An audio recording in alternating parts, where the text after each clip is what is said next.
Hello friends and welcome to Sleepy Classes का 2 minute series for prelims 2019। आज की 2 minute series के अंदर हम एक बहुत ही इम्पॉर्टेंट जो है टॉपिक करेंगे जो कि काफ़ी न्यूज़ में भी रहा है with the release of wing commander अभिनंदन। ठीक है, तो इनकी वापसी के बाद और जो इनको पकड़ा गया था, कैप्चर कर लिया गया था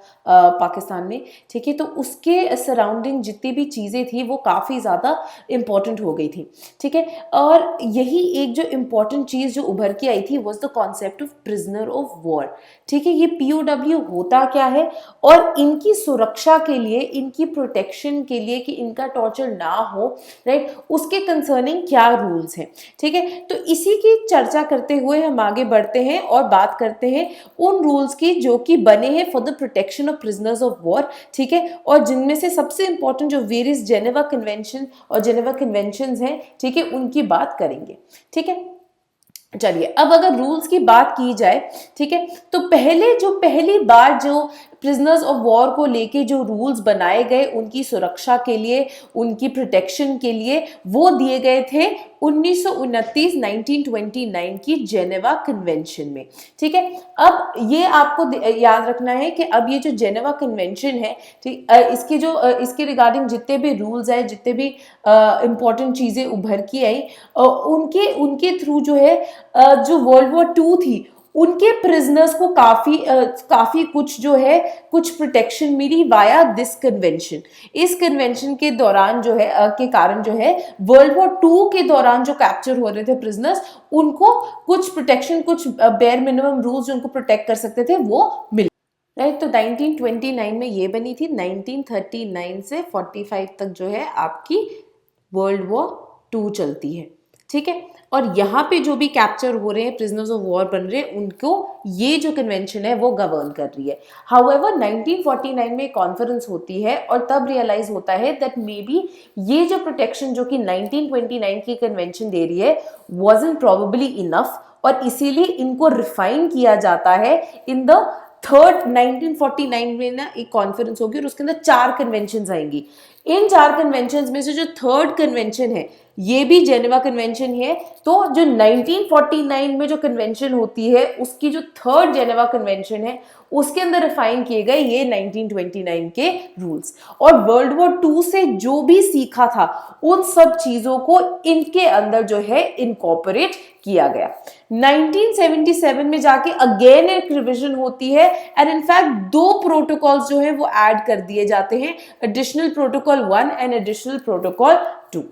पहली बार जब ये नॉर्म्स पब्लिश हुए, जैसे कि हमने बताया, वो 1929 में थे, फिर रिफाइन किए गए 1949 में, और फिर 1977 में जबकि ये 2 प्रोटोकॉल जो है अडॉप्ट किए गए। और इन्होंने जो था, जो स्कोप था इन रूल्स का ऑफ प्रोटेक्टिंग द POWs, उसको और ज्यादा एक्सपैंड कर दिया।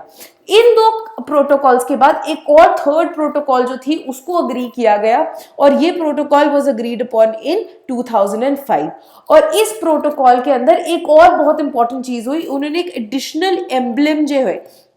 एक बहुत इंपॉर्टेंट एम्ब्लेम जिसको आप देख के आप समझ सकते हैं कि किसी प्रोटेक्शन के काम के लिए आ रहा है, इसको हार्म नहीं करना है, which was the emblem of the red crystal. इसको जो था, इस एम्ब्लेम को अडॉप्ट कर लिया गया। अब बहुत इंपॉर्टेंट है कि अगर POW की बात की जाए, ये POW होते कौन है, कि अगर ये सारे कन्वेंशन जो है अप्लाई करती हैं प्रिजनर्स ऑफ वॉर को, तो ये प्रिजनर्स ऑफ वॉर टेक्निकली है कौन? ये प्रिजनर्स ऑफ वॉर का जो स्टेटस है ये सिर्फ इंटरनेशनल आर्म्ड कॉन्फ्लिक्ट्स जो है उनमें अप्लाई करता है। ये बहुत इंपॉर्टेंट है। अगर प्रीलिम्स के क्वेश्चन अगर इस पे आता है, राइट, तो फॉर एग्जांपल अगर ये स्टेटमेंट है that the status of POW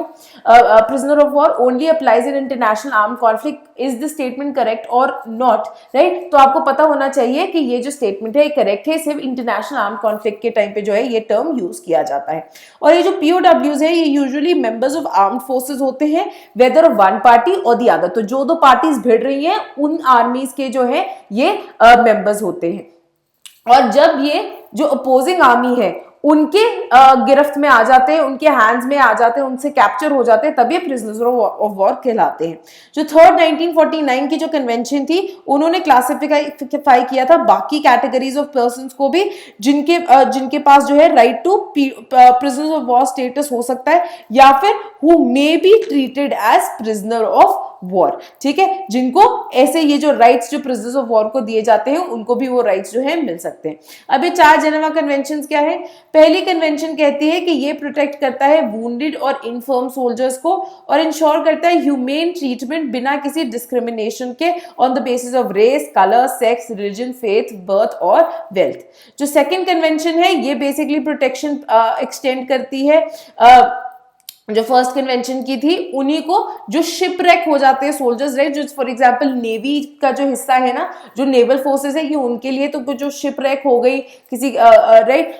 तो जो स्पेशल प्रोटेक्शन इनको मिलती है इंक्लूडिंग हॉस्पिटल शिप्स, राइट, वो सेकंड कन्वेंशन में बात की जाती है। थर्ड कन्वेंशन जैसे कि हमने बात की ये 1949 कन्वेंशन के 1949 कन्वेंशन द्वारा बनाई गई और इसने प्रिजनर ऑफ वॉर को जो था डिफाइन किया गया और अकॉर्ड किया गया ऐसे प्रिजनर्स के ऊपर प्रॉपर और ह्यूमेन ट्रीटमेंट, इनको एक अच्छा ट्रीटमेंट दिया जाएगा जिस तरह से स्पेसिफाई किया गया है पहली कन्वेंशन में। साथ ही में अलाउ किया पीओडब्ल्यूज को कि वो अपना नाम, रैंक एंड सीरियल नंबर सिर्फ कैप्टर्स को दे सकते हैं, ठीक है, सिर्फ नाम, रैंक और सीरियल नंबर बताना है। जिस तरह से आपको याद होगा अगर आपने इंटरव्यू भी देखी होगी, कहां पे उन्होंने बोल दिया था कि अब मैं ये चीजें जो है आपको नहीं बता सकता, आपने अपने कैप्टर्स को सिर्फ क्या बताना है, सिर्फ जो नाम है, आपका क्या रैंक है और आपका क्या सीरियल नंबर है। जो नेशन पार्टीज की कन्वेंशन को उनको ये भी बोला गया कि आप जो है टॉर्चर नहीं यूज कर सकते इंफॉर्मेशन एक्सट्रैक्ट करवाने के लिए फ्रॉम प्रिजनर्स ऑफ वॉर। जो फोर्थ कन्वेंशन है इसके अंदर जो सिविलियंस है इनको भी सेम प्रोटेक्शन दी गई from inhumane treatment, from torture, जो कि सिक और वुंडेड सोल्जर्स को फर्स्ट कन्वेंशन द्वारा प्रोवाइड की गई थी, ठीक है। 2010 तक अराउंड 170 कंट्रीज जो है उन्होंने रैटिफाई कर ली है जो एडिशनल प्रोटोकॉल 1 थी 1977 में जो साइन की गई थी, एंड 165 कंट्रीज ने जो है प्रोटोकॉल 2 जो है उसको कर लिया है रैटिफाई। कोई भी नेशन जिसने रैटिफाई कर लिया है जेनेवा कन्वेंशन को बट प्रोटोकॉल्स अभी तक नहीं किए हैं, ठीक है, प्रोटोकॉल जो है रैटिफाई नहीं किए, तो regardless of you ratifying the protocols और नॉट, एटलीस्ट जो जेनेवा कन्वेंशन की जितनी भी चीजें थी, जितने भी रूल्स थे, all the countries are bound by those rules. जो यूनिवर्सल रूल ऑफ वॉर है, ठीक है, कि अगर वॉर हो रही है उसके रिगार्डिंग एक रूल्स क्या होने चाहिए, सो एक कुछ आइडिया ऑफ कि जो वॉर है, राइट, जो वॉर है उसके अंदर कुछ जो है एक ह्यूमेन ट्रीटमेंट जो है वो इंश्योर किया जा सके, ठीक है। जो वॉर है उसके अंदर कुछ तरह की एक जस्टिस जो है थोड़ी सी प्रोवाइड की जा सके टू द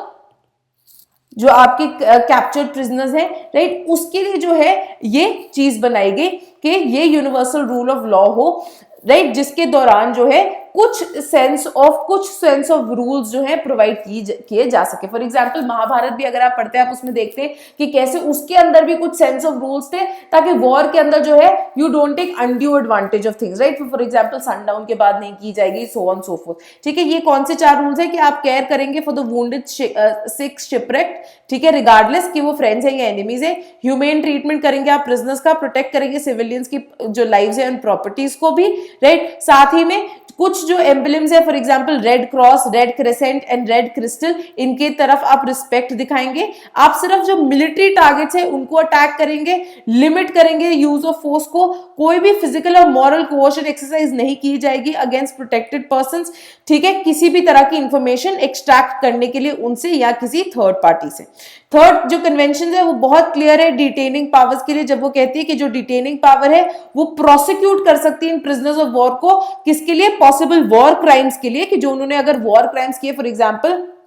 वर्ल्ड वॉर 2 में काफी जर्मन ऑफिसर्स ने किए, but normal acts of violence के लिए ही नहीं जो कि लॉफुल है अंडर इंटरनेशनल ह्यूमैनिटेरियन लॉ। तो फॉर एग्जांपल अगर मैंने किसी और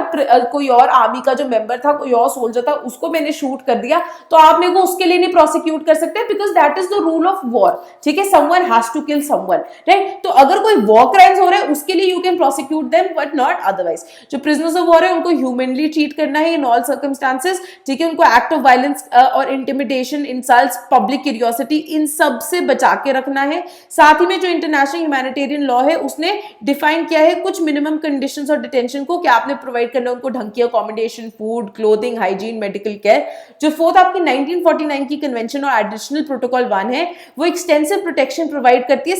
सिविलियन इंटर्नीज के लिए भी, जो सिविलियंस को कैप्चर कर दिया जाता है during international armed conflicts. Non international जब आर्म्ड कॉन्फ्लिक्ट्स होती है, हमने बात की थी पीओडब्ल्यूज का टर्म जो है सिर्फ इंटरनेशनल कॉन्फ्लिक्ट्स के लिए होता है। आर्टिकल 3 जो है वो कॉमन है to the 1949 Geneva convention as well as additional protocol 2, और उसने प्रोवाइड किया है कि जो पर्संस है वो आर डिप्राइव्ड ऑफ लिबर्टी, ठीक है, किसी भी रीजन, जो फॉर एग्जांपल सिविल कॉन्फ्लिक्ट अंदर किसी कंट्री के अंदर छिड़ गई, कोई सिविल वॉर छिड़ गई, ठीक है, तो इन लोगों को भी, जो जिनको कैप्चर किया जाता है उनको भी ट्रीट करना है आपने humanly in under all circumstances, इनको प्रोटेक्ट करना है आपने मर्डर, टॉर्चर, क्रूएल और ह्यूमिलिएटिंग ट्रीटमेंट से, ठीक है, और जो जिनको डिटेन किया गया है, जिन्होंने हॉस्टिलिटीज में पार्टिसिपेट किया था, ठीक है, उनको आप क्रिमिनली प्रोसिक्यूट कर सकते हो जैसे एप्लीकेबल हो डोमेस्टिक लॉ के under for having done so, right. For example अगर सिविल वॉर छिड़ गई और आपने दूसरे जो लोग थे उनको फॉर एग्जांपल